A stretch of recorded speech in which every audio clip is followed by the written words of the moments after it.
জ্যোতির মুখ থেকে এই কথা শোনার পর লাকির মাথায় যেন বাজ পড়ল। সে ভেবে পেল না রাধিকা এত বড় পদক্ষেপ কিভাবে নিতে পারল।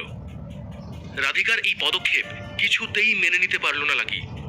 মনে মনে সে বলল, আমার উপর রাগ করে যদি কলেজ ছেড়ে চলে যেতেই হয়, তাহলে এতদিন ধরে এত দুঃখ কষ্ট সহ্য করে পড়াশোনা করতে কে বলেছিল? রাগে লাল হয়ে লাকি জ্যোতিকে বলল, বাজে কথা বলার জায়গা পাও না? এখনো যদি এখানে দাঁড়িয়ে আমার সাথে ঠাট্টা করার চেষ্টা করো, তাহলে আমার থেকে খারাপ আর কেউ হবে না। সত্যি করে বলো, রাধিকা কোথায় গেছে? জ্যোতি আজকে লাকিকে একেবারে অন্য রূপে দেখল। লাকির এই অবতার সে আগে কখনো দেখেনি। আমতা আমতা করে জ্যোতি বলল, আমি আমি সত্যি বলছি, বিশ্বাস করো। ও আজই কলেজ ছেড়ে চলে গেছে। তখন আমাদের ক্লাস চলছিল, প্রফেসরই আমাদের জানালেন রাধিকা কলেজ ছেড়ে চলে গেছে। আমার কথা বিশ্বাস না হলে যাও প্রফেসরকে কি জিজ্ঞেস করো। লাকির ক্ষোভ যতটা সম্ভব প্রশমন করার চেষ্টায় জ্যোতি সব কথা খুলে বলল। সে জানতো আজ লাকি তার সাথে যা খুশি করতে পারে। লাকিকে আজ এই অবতারে দেখে জ্যোতির মনের মধ্যে একটা ভয় ধরে গেল। লাকির রক্তচক্ষু থেকে মুক্তি পাওয়ার জন্য তার গলার স্বর নেমে গেল। জ্যোতি আজকে লাকির রুদ্র রূপ দেখল। লাকির এই অবতার সে আগে কখনো দেখেনি। এদিকে জ্যোতির সেই বন্ধুটিও ভয়ে দাঁড়িয়ে কাঁপতে কাঁপতে বলল, হ্যাঁ লাকি, বিশ্বাস করো, জ্যোতি সত্যি কথা বলছে। আমরা জানতাম না, ম্যাডামই আমাদের জানালেন। লাকি তখনও বিশ্বাস করতে চাইল না। তার মনে হলো এই এত বড় কলকাতা শহরে রাধিকা কাউকে চেনে না। তাহলে কি করে সে এখন একা একা কলেজ ছেড়ে চলে গেল, আর কোথায় বা গেল? লাকির মনে একই প্রশ্ন বারবার ঘুরপাক খেতে থাকে। এবার সে একটু শান্ত হলো। জ্যোতিকে জিজ্ঞেস করলো, রাধিকা আজ কখন গেছে? জ্যোতির ওই বন্ধুটা উত্তর দিল, খুব সম্ভবত দুপুর 2টো নাগাদ, কারণ তার আগে আমি দেখেছিলাম ও জামা কাপড় প্যাক করছে। তখন আমরা খুব একটা পাত্তা দিইনি, ভাবলাম জামা কাপড় গুছিয়ে রাখছে হয়তো। আমরা তখনও জানতাম না যে রাধিকা কলেজ ছেড়ে চলে যাবে। এই কথা শোনা মাত্রই কাঁচের ভাঙা বোতলটা পড়ে গেল। জ্যোতি সঙ্গে সঙ্গে লাকির কাছ থেকে সরে গিয়ে তার বন্ধুর পাশে গিয়ে দাঁড়ালো। তারপর আবার লাকির দিকে যখন সে ঘুরে তাকালো, তার লাকিকে দেখে রীতিমতো ভয় হলো। লাকি তখন মাথা নামিয়ে সেখান থেকে বেরিয়ে গেল। তার মনে হলো আজ যেন তার শরীরে কোনো হিংস্র মানুষ প্রবেশ করেছে। এমন সময় হস্টেলের ওয়ার্ডেনের নজর যায় লাকির দিকে।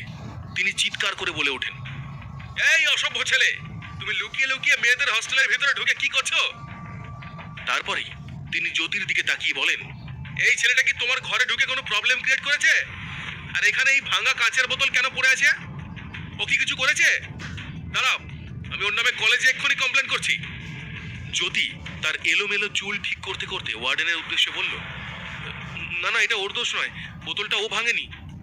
সে এতটাই নার্ভাস রয়েছে যে নিজের চুলে পর্যন্ত হাত দিতে ভয় পেল। ওয়ার্ডেন খুব রেগে গিয়ে বলেন, ও তাই নাকি?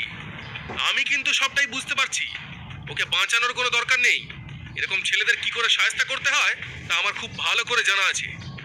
ওয়ার্ডেন রাগ করে জ্যোতির দিকে তাকিয়ে দরজার বাইরে গেলেন। তিনি দেখলেন লাকি তখনও বের হয়নি। এবার লাকির পথ আটকে তিনি বললেন, এইভাবে মেয়েদের হস্টেলে লুকিয়ে ঢুকতে খুব ভালো লাগে, তাই না? এখানে কি কাউকে ভালোবাসা দেখাতে এসেছিলে? তোমার এই ভালোবাসার আমি দফা রফা করে দেব। এই বলে তিনি লাকির হাত ধরে তাকে টানতে টানতে নিয়ে গেলেন প্রিন্সিপালের কাছে। জ্যোতির পা তখনও কাঁপছে। আর একটা মেয়ে তখন তার দিকে এগিয়ে এসে বলে, আরে জ্যোতি, তুই লাকিকে বাঁচানোর চেষ্টা করছিস কেন? জানিস তো এই ছেলেটাই আনন্দময় বাবুর মতো একটা প্রফেসরের কাছ থেকে 20 লাখ টাকা চুরি করেছে। তারপরে আবার আজ লুকিয়ে লুকিয়ে চোরেদের মতো হস্টেলে ঢুকেছে। এখন তুই যদি একে সাপোর্ট করিস, তাহলে একে প্রফেসররা কলেজ থেকে বের করতে পারবে না। ও এখন তোকে যেভাবে থ্রেট দিয়েছে তাতে ওর কলেজ থেকে রাস্টিকেট হওয়া উচিত। জ্যোতি ঠান্ডা মাথায় মেয়েটির দিকে তাকিয়ে বলে, দেখ, আমরা যদি লাকিকে এখন কলেজ থেকে বের করে দিই, তাহলে ওর ওপর প্রতিশোধ নেব কি করে? জ্যোতি ওই মেয়েটার উদ্দেশ্যে আরো বলে, তার থেকেও বড় কথা হলো স্করপিয়ন গ্রুপের প্রায় সবাই অনেক ঝামেলার মধ্যে দিয়ে যাচ্ছে।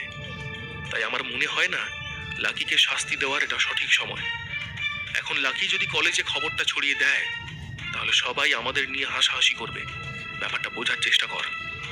কিছুক্ষণের মধ্যেই ব্যাপারটা শান্ত হয়ে যায়। জ্যোতির অনুরোধে হস্টেলের ওয়ার্ডেন খালি লাকিকে ধমক দিয়েই ছেড়ে দেন। লাকি তারপর আবার রাধিকার খোঁজে বেরিয়ে পড়ে। শুধু কলেজের ভিতরেই নয়, কলেজের বাইরেও সে রাধিকাকে তন্ন তন্ন করে খোঁজে, কিন্তু কোথাও সে রাধিকাকে দেখতে পায় না।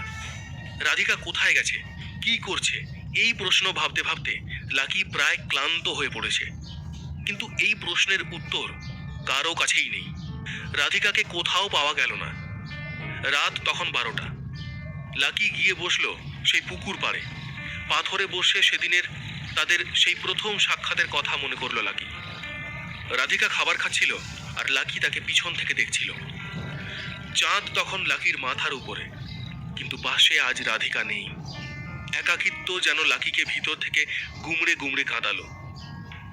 রাধিকার হাসি, কান্না, লাজুক ভাব, হাঁটা চলা, খাওয়া, এই সব কিছুই যেন লাকির চোখের সামনে ভেসে উঠল।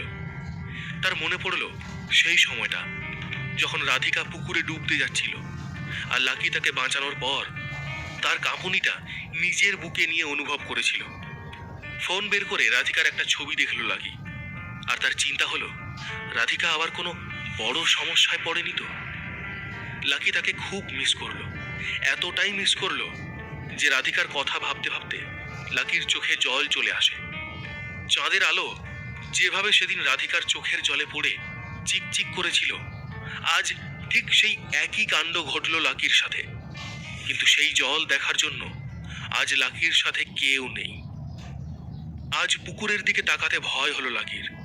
চাঁদের দিকে তাকিয়ে সে হাত জোড় করে বলছিল, রাধিকাকে খুঁজে দাও প্লিজ, রাধিকাকে আমার সামনে নিয়ে এসো, আর পারছি না আমি। এইভাবেই সেই রাতটা কেটে গেল।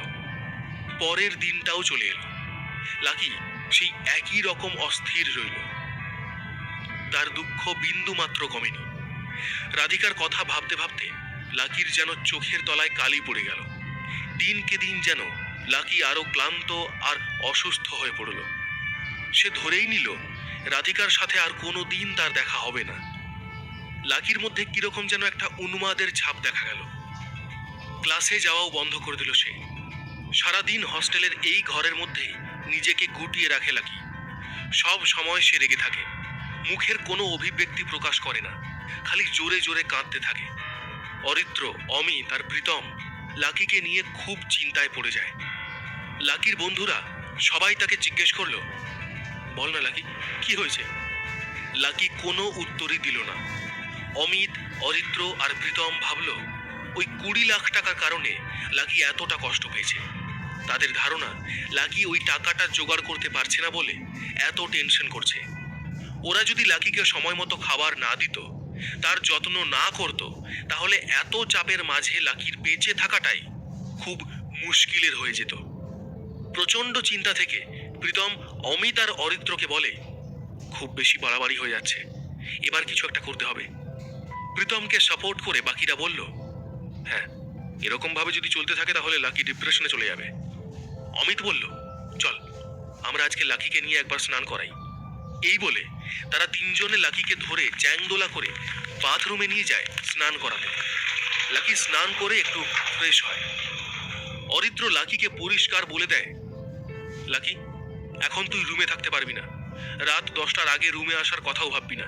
চল এখান থেকে আমরা সবাই বেরোই আর কোথাও গিয়ে একটু চিল করে আসি। এই বলে তারা লাকিকে দরজা বন্ধ করে দেয়। লাকি সেখানে তখন তার জামা কাপড় চেঞ্জ করবে, তাই 5 মিনিট পর প্রীতম, অরিত্র আর অমিত এসে দেখে দরজা খোলা আর লাকি সেখানে নেই। লাকি তার হস্টেলের রুম থেকে বেরিয়ে সোজা চলে যায় পুকুর পাড়ে। রাধিকার সঙ্গে না থাকুক, সে শুধু রাধিকার স্মৃতিগুলো ওই জায়গাতে বসেই রোমন্থন করতে চাইল। হঠাৎই লাকির বোধোদয় হয়, সে যেন একটু বেশি বাড়াবাড়ি করে ফেলছে। সঙ্গে তার এটাও মনে হয় রাধিকা যদি তাকে এমন অবস্থায় দেখে তাহলে লাকির উপরে আরো রেগে যাবে সে।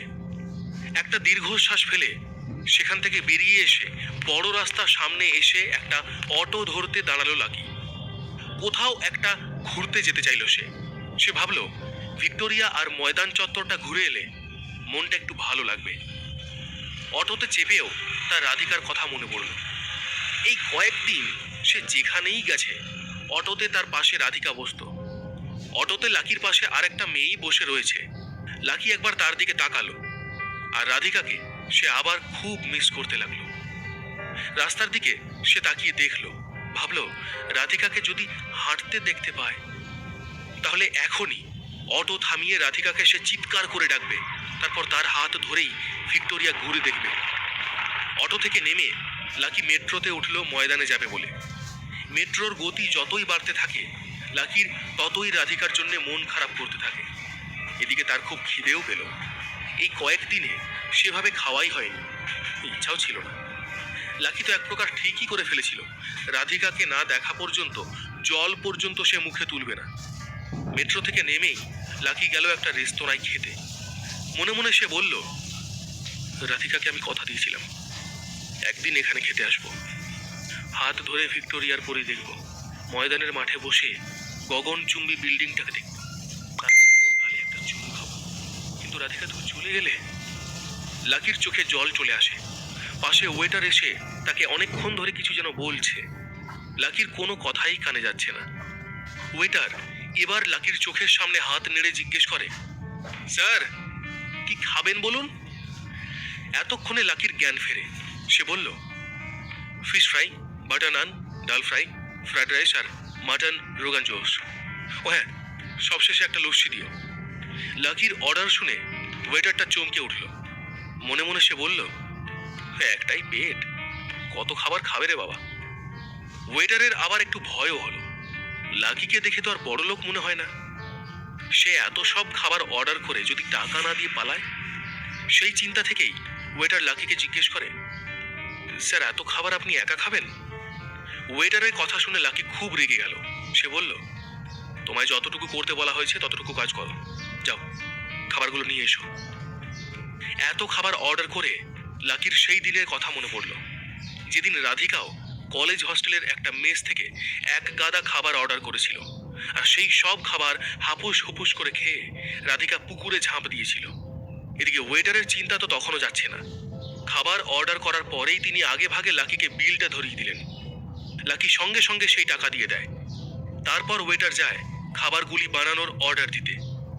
অপেক্ষারত লাকি নিজের মনে বলে, রাধিকা তোমার সাথে আমি যে অন্যায় করেছি তার জন্য তোমার কাছে ক্ষমা চাইতেই এখানে নিয়ে এসেছি।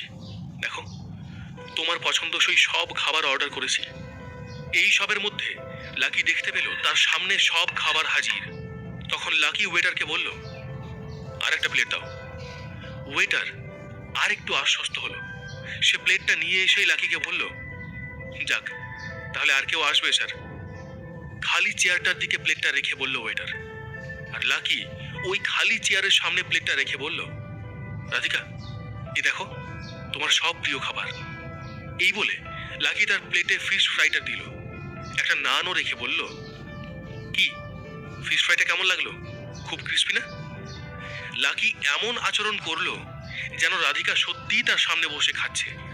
লাকি যেন মনে মনে শুনতে পেল রাধিকার ফিশ ফ্রাইয়ে কামড় দেওয়ার শব্দ। খুব খুশি হয়ে লাকি রাধিকার প্লেটে তারপরে ফ্রাইড রাইস আর মাটন রোগান জোসও দিল। এরপরে লস্যি এলো। সেটাও লাকি রাধিকার দিকে বাড়িয়ে দিয়ে বলল, এই দেখো রাধিকা, এখানকার লস্যি হলো সব থেকে ভালো আর টেস্টি। একটা সিপ দিয়ে বলো কেমন। ওয়েটার বুঝতে পারলো না এই ছেলেটা আসলে কি করছে আর কি করতে চাইছে। অবাক হয়ে সে তাকিয়ে রইল লাকির দিকে। শুধু ওয়েটার কেন, ওই রেস্তোরাঁয় উপস্থিত আরো অনেকে লাকির দিকে ফ্যাল করে তাকিয়ে রইল। লাকি কি করছে, কার সাথে কথা বলছে তা দেখে সকলের খুব সন্দেহ হলো। ওয়েটার তার চোখ দুটো একবার মুছে নিল। তার মনে হলো চোখের সামনে সে যা দেখছে তা ঠিক তো। চোখ দুটো পরিষ্কার করে সে দেখল, না সত্যি তো ওই চেয়ারে কেউ বসে নেই।